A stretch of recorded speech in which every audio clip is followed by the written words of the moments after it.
7월 2일 목요일 새벽 영상 예배에 오신 성도님들을 주님의 이름으로 환영합니다. 이 복된 시간 우리에게 주시는 하나님 말씀은 열왕기상 13장 33절에서 34절까지 말씀입니다. 열왕기상 13장 33절에서 34절까지 말씀입니다. 말씀의 제목은 여호와의 말씀을 받는 법입니다. 제가 읽겠습니다.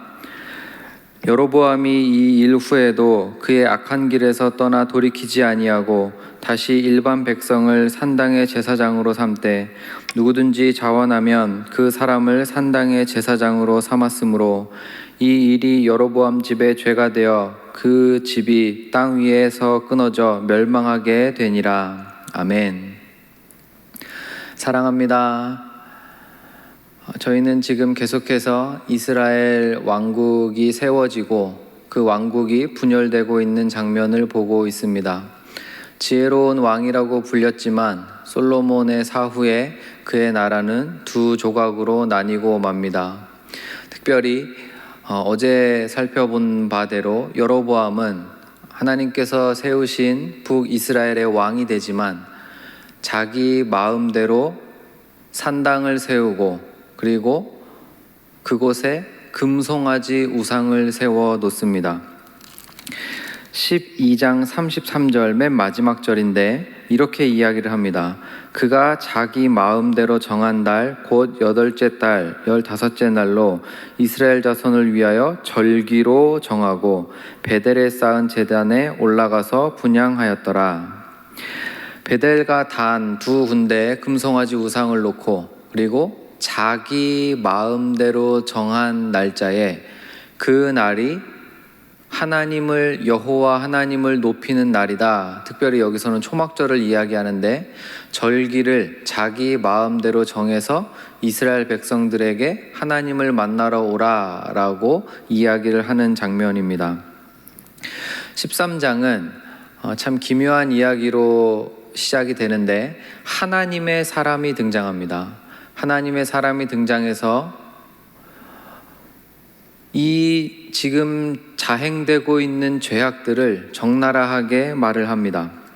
13장 1절에 보라 그때에 하나님의 사람이 여호와의 말씀으로 말미암아 유다에서부터 베델에 이르니 마침 여로보암이 제단 곁에 서서 분향하는지라.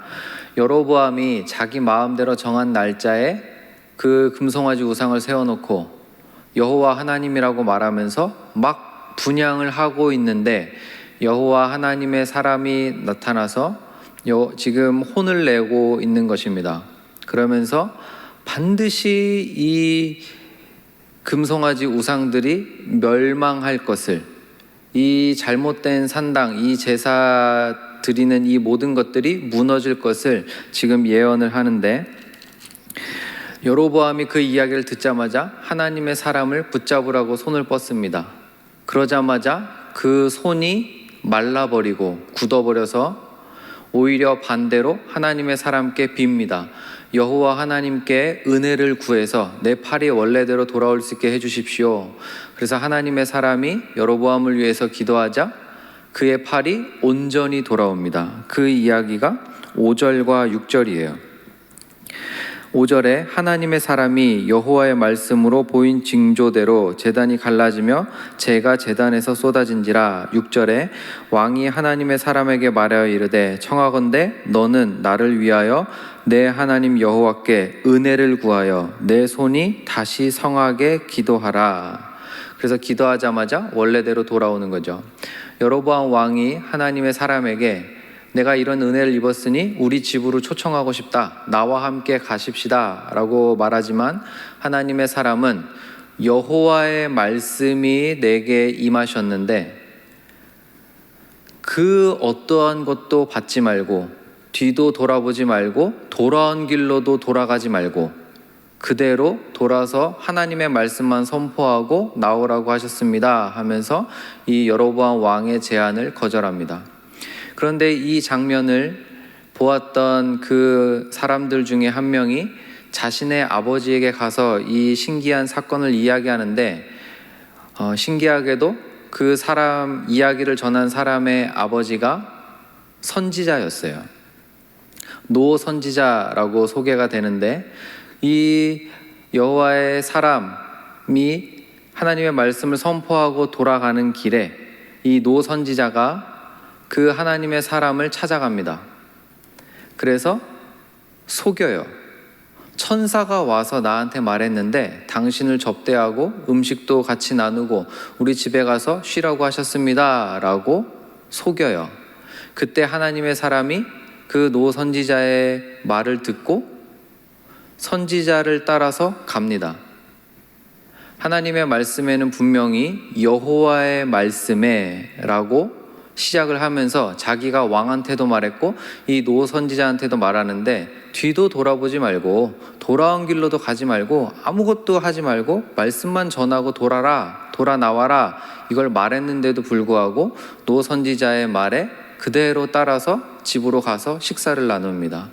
그때 하나님의 영이 노 선지자에게 임해서 하나님의 사람에게 이야기를 시작하는데, 네가 하나님의 말씀을 업신여겼기에 너는 죽을 것이다 라는 말씀을 노 선지자가 합니다.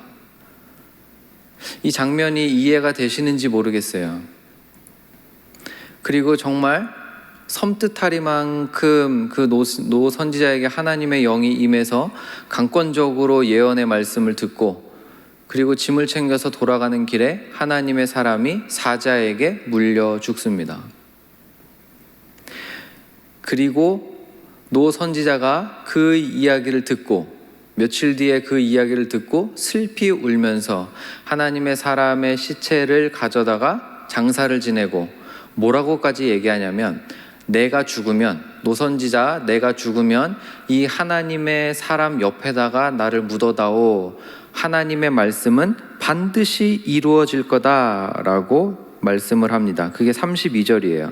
노 선지자 그가 여호와의 말씀으로 베델에 있는 제단을 향하고 또 사마리아 성읍들에 있는 모든 산당을 향하여 외쳐서 말한 것이 반드시 이룰 것임이라 라고 말을 하면서 이야기가 끝이 납니다.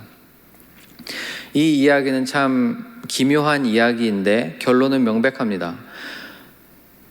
왕상 13장에서 여호와의 말씀이, 여호와께서 말씀하신 여호와의 말씀이라는 표현이 13번 나옵니다. 13번이나 여호와 하나님의 말씀이 이렇게 말하셨으니 반드시 이루어진다라는 것을 계속해서 들려줘요.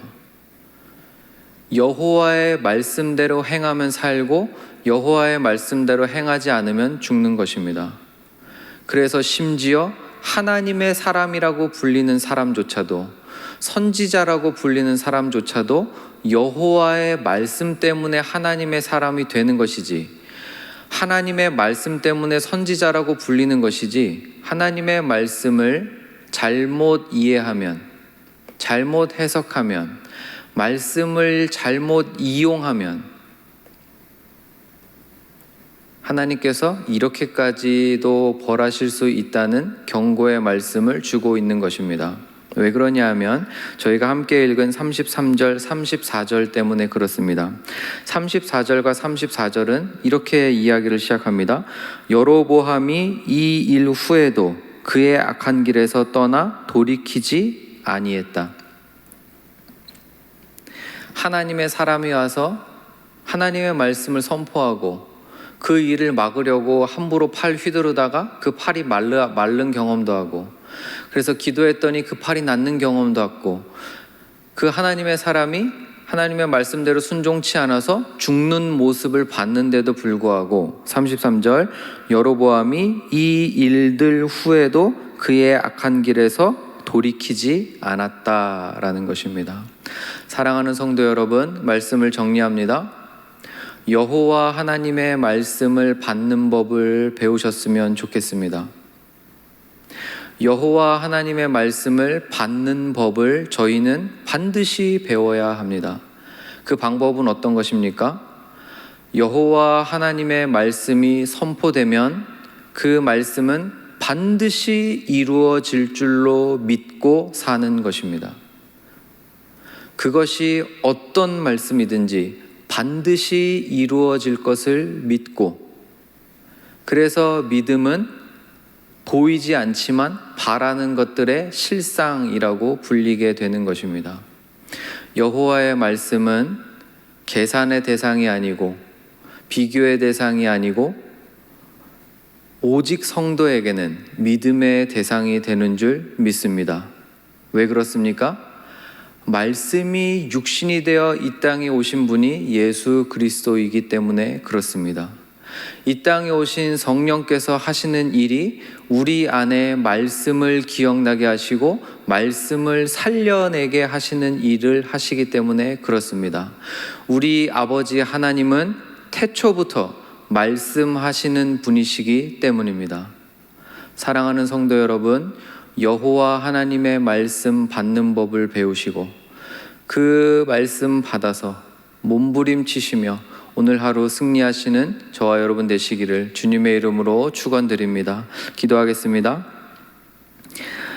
사랑하는 하나님 아버지, 여호와의 말씀, 살아 역사하는 여호와의 말씀, 죽은 영혼까지도 살려내시는 그 능력의 말씀 오늘도 듣습니다. 하나님, 이 말씀 붙들고 살 수 있도록 도와주시옵소서. 예수님의 이름으로 기도합니다. 아멘.